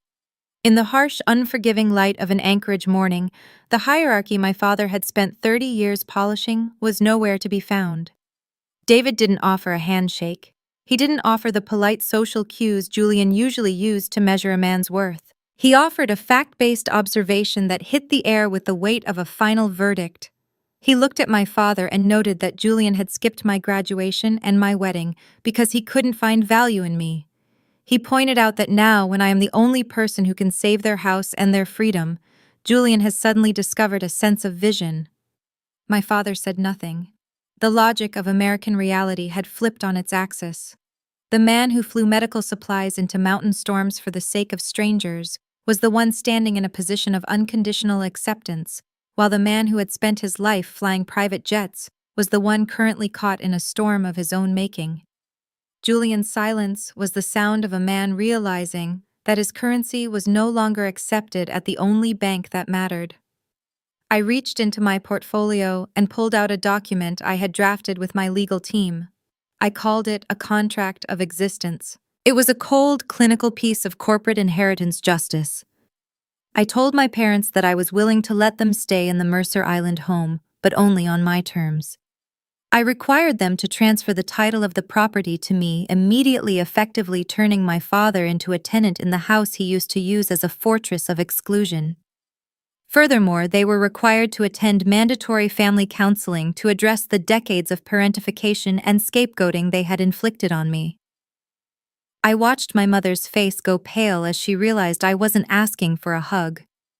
I was imposing a structure. Apologies expire. I told them, my voice carrying the authority of the forensic accountant who had just liquidated their reputation. Structure doesn't. Catherine tried to argue, her voice rising in a final desperate attempt to reclaim her role as the matriarch.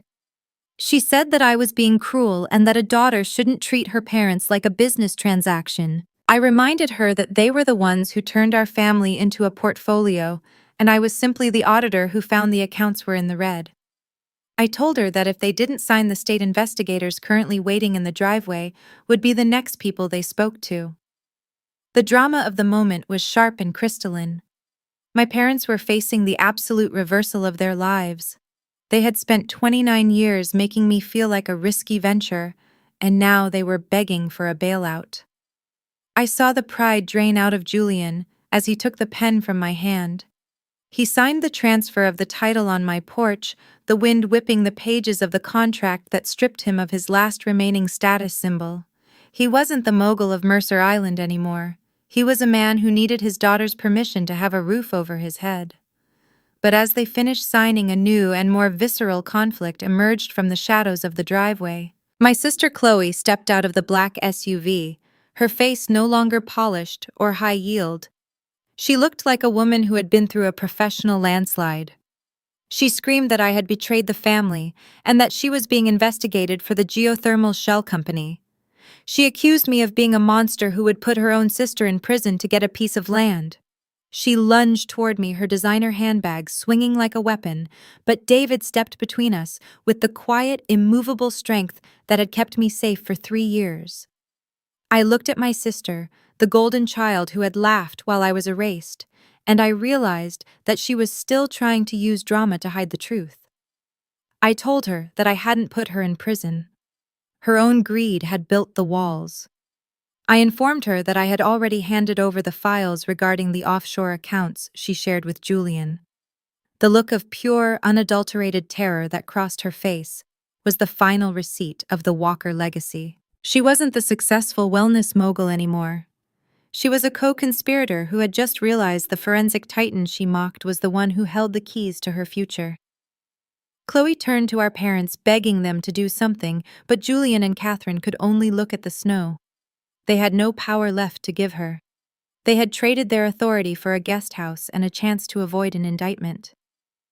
The sibling conspiracy that had buried me was now cannibalizing itself in my driveway. I felt a sense of peace that wasn't about revenge. It was about the absolute clarity of seeing the truth finally take up all the space in the room. The Walker brand was dead, and the people who wore it were finally being forced to look at the wreckage. I told Chloe that she was welcome to stay in the guest house with our parents tonight, but she would be meeting with the federal prosecutors in the morning. I told her that I would not be her character witness and that I would not be paying for her legal defense. She looked at me with a hatred that was as deep as the silence they had forced on me, but I didn't flinch. I had spent 2 years learning how to survive the cold, and my sister's fury was nothing compared to an Alaskan winter.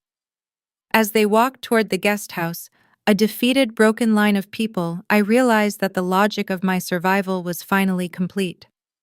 But as David and I turned to go back inside, a new and unexpected conflict arrived.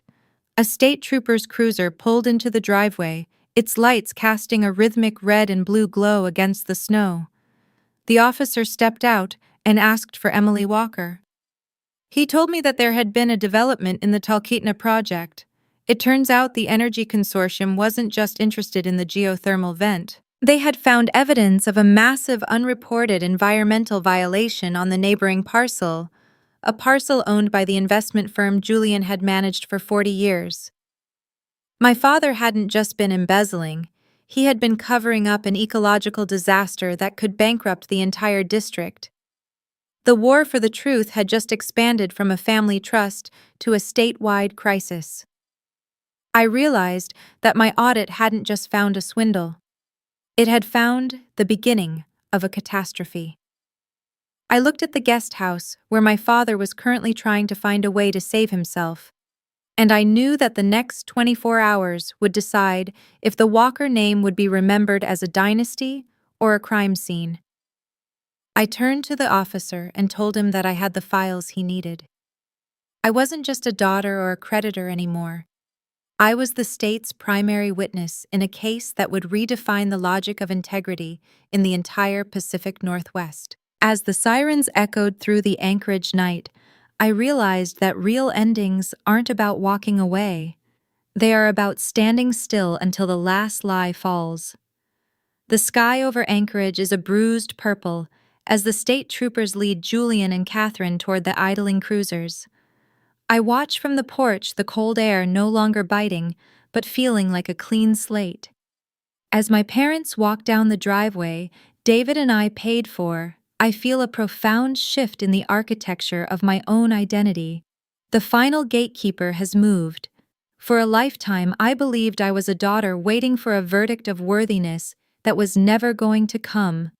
Now, as I watch the red and blue lights reflect off my father's defeated shoulders, I realize that I am finally free of the need for his approval. I don't hate them. Hate is a chain that would keep me anchored to the very trauma they used to define me. I think about Wendy Dixon and her realization that freedom isn't about revenge, it is about taking up space without asking for permission. I have $4.2 million in assets, a thriving forensic firm that the state now relies on, and a husband who has never once looked at me as a risky venture. David is the man who shows up, the pilot who flies into the storm while others wait for a sunny day. He stands beside me, his hand a steady weight on my shoulder as the sirens fade into the distance. We have built a sanctuary in the wilderness that my mother Catherine hoped would break me. But as the driveway goes dark and the neighborhood returns to its quiet, snowy stillness, I realize that the unexpected payoff is still waiting for me inside. The forensic audit of the Walker legacy is complete, but the story of my grandfather Silas is just beginning. I walk back into the house and go straight to the kitchen table. David follows, sensing the shift in my energy. I pull out the small, leather-bound diary Silas had left in a floorboard compartment of the Talkeetna shack. This was the one item Marcus Thorne's legal team never got their hands on because they were too busy looking at the dirt to notice the floor. I open the weathered pages, the scent of old paper and tobacco filling the room. It isn't just mineral data or geological survey notes. It is a hidden patriarch secret that changes the logic of my entire survival.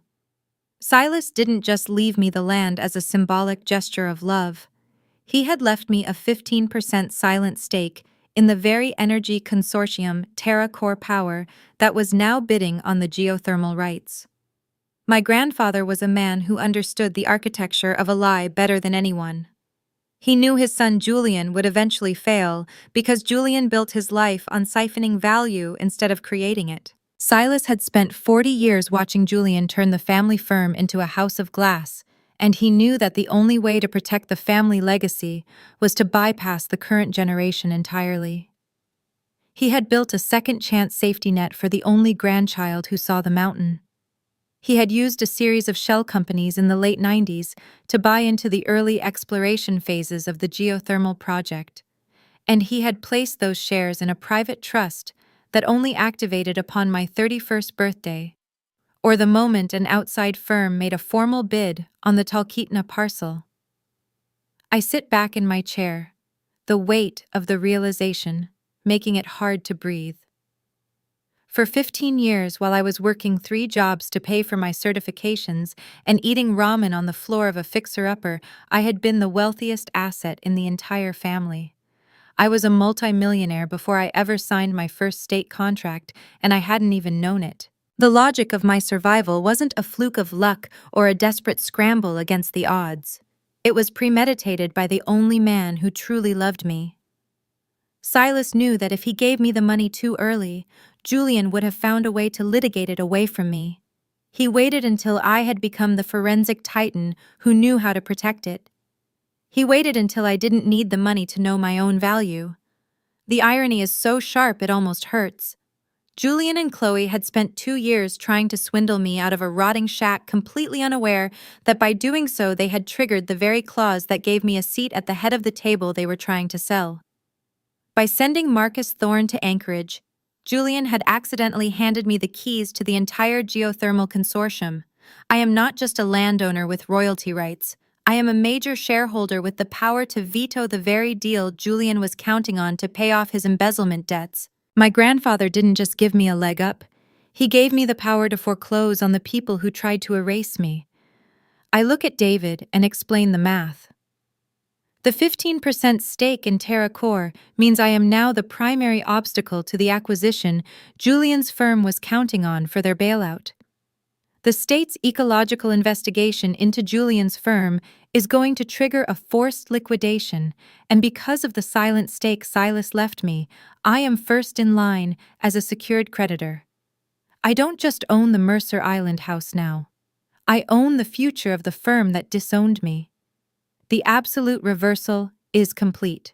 I went from a daughter who was a financial suicide mission to the woman who holds the debt of the entire Walker dynasty. But as I close the diary, a new and darker conflict emerges from the legal notes Silas left in the back. He had documented a series of private conversations with Catherine from 2012. It turns out my mother hadn't just hidden the geothermal survey. She had actively tried to have Silas declared incompetent when he first started talking about leaving the land to me. She had been the one who suggested the mental health narrative to Julian over a decade ago, as a long-term strategy to ensure they could eventually seize the Talkeetna Trust. The betrayal wasn't a reaction to my move to Alaska. It was a 10-year plan. My mother had been auditing my life for weaknesses since I was a teenager, waiting for the right moment to liquidate my future. This realization turns the triumph of the inheritance into a cold professional fury. The conflict has moved beyond a fight for land or money. It is a battle for the soul of my own history. I realize that every interaction I had with my mother for the last 10 years was part of her due diligence for a fraud she hadn't even committed yet. I look at David and tell him that we aren't just going to the state deposition tomorrow. We are going to the district attorney's office. Catherine's attempt to declare Silas incompetent is documented in these pages, and it constitutes a level of elder abuse and attempted fraud that the state of Washington takes very seriously. I am going to make sure that the logic of her protection ends exactly where my grandfather's evidence begins. As the moon rises over the snowy peaks, casting a silver light into our kitchen, I feel a sense of profound clarity. I am the daughter of Silas's vision, not Julian's greed. I am the architect of a truth that is bigger than the Walker name. I realized that for my entire life I was waiting for them to see me, but the only person who truly needed to see me was the man who left me a diary and a floorboard. I am Dr. Emily Walker, and I am finally the wealthiest woman in the room because I no longer have anything to hide. The final boardroom is waiting, and I have the only set of books that actually balance. But as the phone rings in the hallway, the caller ID showing a number from the King County Jail, I realize that the parents I just had arrested are calling for their bailout. And for the first time in my life, I know exactly what a zero balance account sounds like. I let it ring. 6 months have passed since the fluorescent lights of the Seattle Grand Ballroom became the stage for my family's clinical disintegration. Today, I am sitting in a boardroom, but it is not the mahogany-paneled cage where my father once measured human worth in basis points. I am in a sun-drenched space in downtown Anchorage, preparing to address a digital audience of thousands as the keynote speaker for the National Conference of Underestimated Leaders. The view outside is not of Lake Washington's manicured docks, but of the vast, honest expanse of the Cook Inlet. My nameplate on the glass table reads, Emily Walker, lead investigator and founder of North Star Analytics. There are no mentions of sabbaticals or mental instability here. There is only the weight of a reputation built on the one thing Julian Walker couldn't manipulate: the truth. As I look into the lens of the camera, the digital stage that now reaches farther than any Mercer Island Gala ever could, I don't feel the phantom need for a father's nod or a mother's approval. I tell the audience about the quitclaim signature and the forensic audit. I describe the moment a daughter labeled as a risky venture became the titan who foreclosed on a legacy of lies. I tell them that reputation takes 20 years to build and only 5 minutes to destroy. But character. Character is what you build in the dark in the sub-zero Alaskan wind when everyone else is busy counting you out. I realize as I speak that I am no longer reciting a tragedy, I am delivering a manual for survival. The conflict of my life, the one that pitted my forensic vision against their transactional greed, has finally reached its resolution. Julian is currently navigating a world of court-mandated restitution and federal probation, his silver-tongued excuses finally falling on deaf ears. Catherine is living in a modest apartment in Bellevue, far from the country club boards she used to dominate. The logic of American society is a relentless machine. It eventually discards the people who spend wealth they didn't create. They are no longer the architects of my reality. They are just characters in a story I have finished writing. I return home to the house David and I built, a place where the air is filled with the scent of cedar and the sound of our golden retriever Hippo thumping his tail against the floorboards. David is in the kitchen, his pilot's uniform replaced by an apron, the man who flew through the storms now enjoying the calm. As I set my laptop down, my phone buzzes with a text from a number I haven't blocked. It is from Chloe. The golden child, the high-yield bond who once helped our father erase me, has sent a message that contains no demands or accusations. She tells me she just sold the Lexus. She is moving into a one-bedroom apartment near the university where she is finally taking classes for a career she chose herself, not one curated for a brochure. She writes that she is finally learning how to be enough. I smile and set the phone down. I don't need to check the boardroom logs or the social registry to know if she is lying. In our family, words were always cheap, but the choice to shrink your life to fit your truth is a currency I finally recognize. I am Emily Walker, the woman who learned to see herself in a world that tried to make her invisible. I have realized that the real inheritance Silas left me wasn't the geothermal royalties or the silent stake in a consortium. It was the permission to be the gatekeeper of my own existence. The final shot of my life today isn't a gala or a courtroom. It is the simple, quiet act of setting the table for Sunday dinner. I am not using the heavy Wedgwood china that Catherine used to signal our status. I am using the practical, sturdy plates we bought when we had nothing but a fixer-upper and a plan. I set out 4 plates, one for me, one for David, one for Chloe, who is coming to visit for the first time without a script, and I leave an empty chair for Silas. I look at the table, a structure built on honesty rather than appearances, and I feel a peace that is deeper than any professional victory. Real endings don't need applause, I whisper to the quiet room as the snow begins to fall gently outside the window. They don't need a standing ovation or a gold-embossed invitation. They just need the truth to be the only thing left standing when the lights go out. I am someone's sister, someone's wife, and finally my own woman. I am no longer waiting for the mountain to move. I am the mountain. If this story resonated with you, if you've ever been the one they tried to liquidate or the one they told was a downgrade, I want you to remember something. The numbers of your life only add up when you are the one holding the pen. Thank you for staying with me until the truth finally balanced. I'll see you in the next chapter. 6 months have passed since the fluorescent lights of the Seattle Grand Ballroom became the stage for my family's clinical disintegration. Today, I am sitting in a boardroom, but it is not the mahogany-paneled cage where my father once measured human worth in basis points. I am in a sun-drenched space in downtown Anchorage, preparing to address a digital audience of thousands as the keynote speaker for the National Conference of Underestimated Leaders. The view outside is not of Lake Washington's manicured docks, but of the vast, honest expanse of the Cook Inlet. My nameplate on the glass table reads, Emily Walker, lead investigator and founder of North Star Analytics. There are no mentions of sabbaticals or mental instability here. There is only the weight of a reputation built on the one thing Julian Walker couldn't manipulate: the truth. As I look into the lens of the camera, the digital stage that now reaches farther than any Mercer Island gala ever could, I don't feel the phantom need for a father's nod or a mother's approval.